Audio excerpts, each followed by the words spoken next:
Welcome to St. Wilfred Law College online classes. I am teaching you Information Technology Act, and in that today we will start with the new topic, that is chapter 8, duties of subscriber. Now we will discuss what are the duties of subscriber. The section 40 is generate key pair.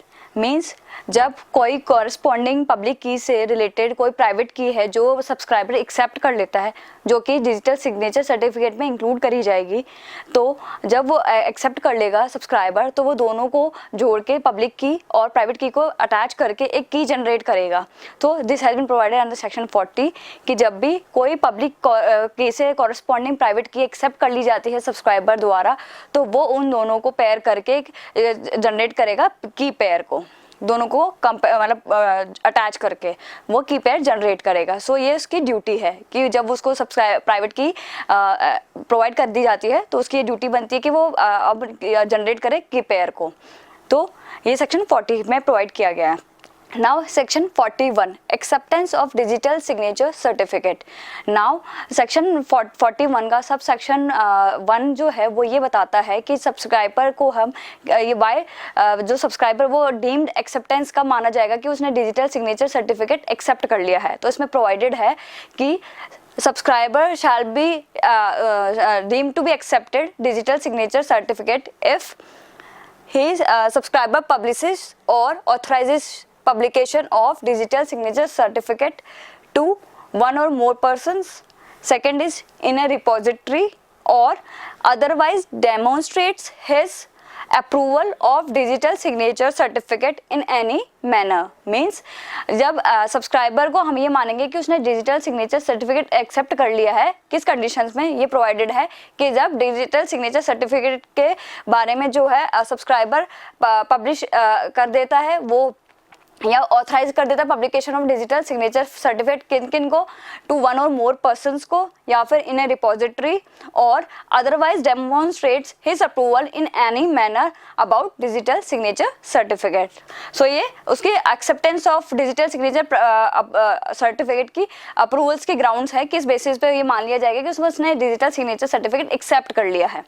Now जो subsection second है वो ये बताता है कि जब digital signature certificate उसने accept कर लिया है तो वो कैसे सर्टिफाई करेगा सब्सक्राइबर. तो उसमें ये प्रोवाइडेड है points. Subscriber certifies to all who rely on information contained in digital certificate, कि सब्सक्राइबर सर्टिफाई करेगा कि जो भी सारी इंफॉर्मेशन कंटेन करी है डिजिटल सर्टिफिकेट सिग्नेचर सर्टिफिकेट में, कि वो उस पर जो पर्सन है जो उसको उस पर रिलाई करके उस पर परफॉर्म करेंगे फंक्शंस, तो वो ये बताएगा. First is subscriber holds private key and is entitled to hold the same, कि वो सर्टिफाई कर रहा है कि जो की है जो रिकॉर्ड जो अटैच करी गई है डिजिटल सिग्नेचर सर्टिफिकेट में वो उस प्राइवेट की को होल्ड करता है और वो एंटाइटल्ड है उस की को होल्ड करने के लिए. फर्स्ट पॉइंट ये है. Second point is all representations to certifying authority and all material relevant for contained in digital signature certificate is true, कि जो भी इंफॉर्मेशन उसने जो भी रिप्रेजेंटेशन सर्टिफाइंग अथॉरिटी को दिया था वो सारी ट्रू है, और जो सारी इंफॉर्मेशंस या जो भी रिप्रेजेंटेशन डिजिटल सिग्नेचर सर्टिफिकेट में करे जाने थे वो सारे वो ट्रू हैं. And the third point is all information in digital signature certificate is within knowledge of subscriber is true.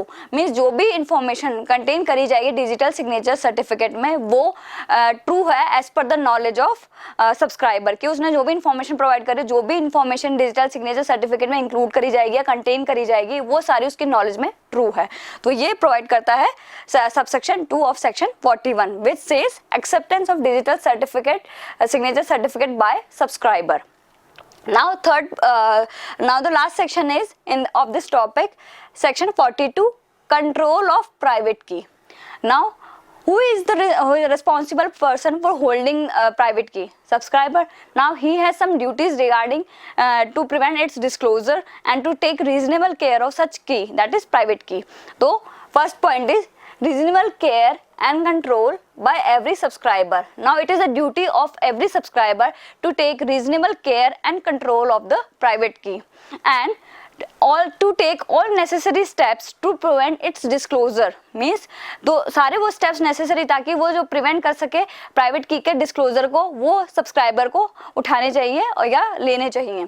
तो ये प्रोवाइड किया हुआ है, prevents its disclosure means all necessary steps should be taken by subscriber to prevent disclosure of private key.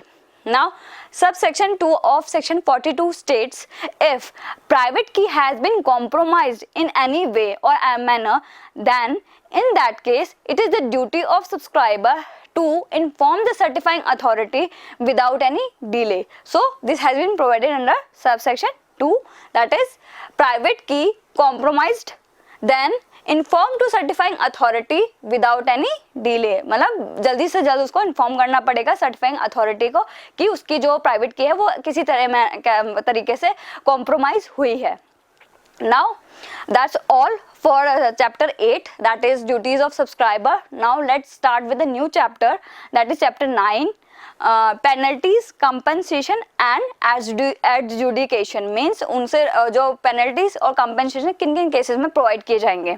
तो section 43 states about penalties and compensation for damage to computer system और computer network means penalties किस cases में, जब कोई damage या कोई ऐसा act किया गया है जिससे कंप्यूटर सिस्टम या फिर कंप्यूटर नेटवर्क जो हैम्पर हुआ है, तो उस केस में पेनल्टीज प्रोवाइड करी जाएगी। तो फर्स्ट उसमें 10 पॉइंट्स प्रोवाइडेड है किस ग्राउंड पे हम ये मानेंगे कि जो कंप्यूटर सिस्टम और कंप्यूटर नेटवर्क को डैमेज या उसका गलत यूज हुआ है। तो फर्स्ट पॉइंट जो उससे पहले हम देखते हैं कि कोई भी पर्सन जो किसी दूसरे पर्सन जो ऑथराइज्ड है उस कंप्यूटर को एक्सेस करने के लिए या उसके बिहाफ पे दूसरा पर्सन जो अपॉइंटेड है उसको यूज़ करने के लिए, उससे बिना परमिशन के उस कंप्यूटर को यूज़ करता है, उसका किसी तरह से एक्सेस करता है, तो उन केसेस में ये माना जाएगा कि वो गलत यूज़ कर रहा है और he will be liable for penalty.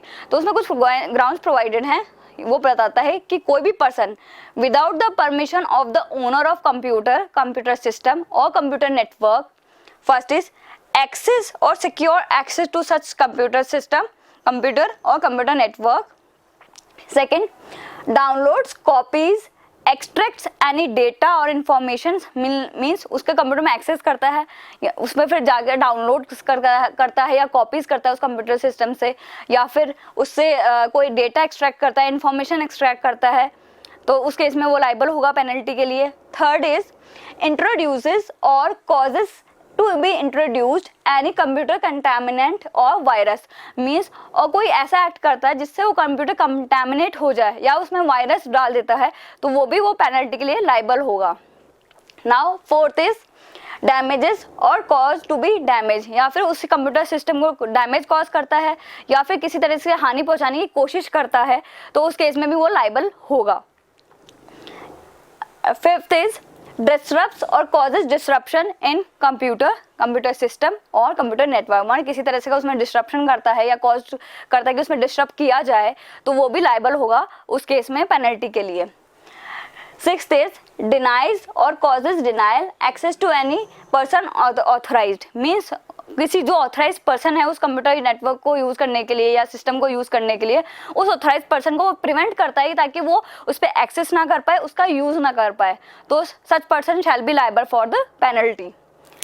Seventh is provides assistance to access in contravention to this act etcetera means वो कुछ ऐसे एक्ट करता है ताकि वो असिस्टेंट प्रोवाइड करता है किसी पर्सन को कि वो एक्सेस करे उस कंप्यूटर सिस्टम को in the contravention of this act, rules and regulations made under this act. तो मीन्स इस एक्ट के इंफॉर्मेशन टेक्नोलॉजी एक्ट 2000 के अंदर कोई मतलब एक्सेस करवाता है किसी पर्सन को, असिस्टेंट प्रोवाइड करता है ताकि वो एक तरह से जो कॉन्ट्रावेंशन है एक्ट का वो कर सके या फिर रूल्स एंड रेगुलेशन जो है उनके अगेंस्ट में जाके उसको अफेक्ट कर सके।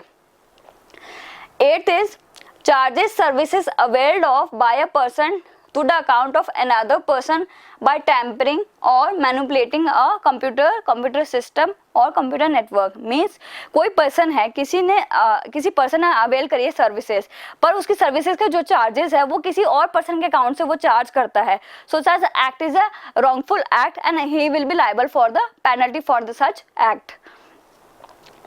Ninth is destroys, deletes or alters any information in computer system और computer network.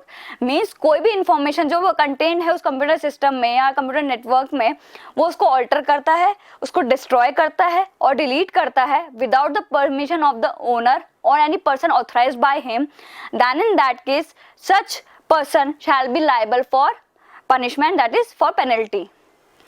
10th is steals, conceals, destroys or alters or causes any person to steal, conceal, destroy or alter with intention to cause damage. मतलब 10th point में ये बताया गया है कोई person steel करता है कोई इन्फॉर्मेशन या डिस्ट्रॉय करता है या कंसील करता है या किसी और पर्सन का कॉज करता है कि वो ऐसा एक्ट करे then with the intention of causing damage to such person, तो इस केस में भी वो पेनल्टी के लिए लाइबल होगा. So that's all for section 43. Now the later part we will discuss in next class. Thank you so much.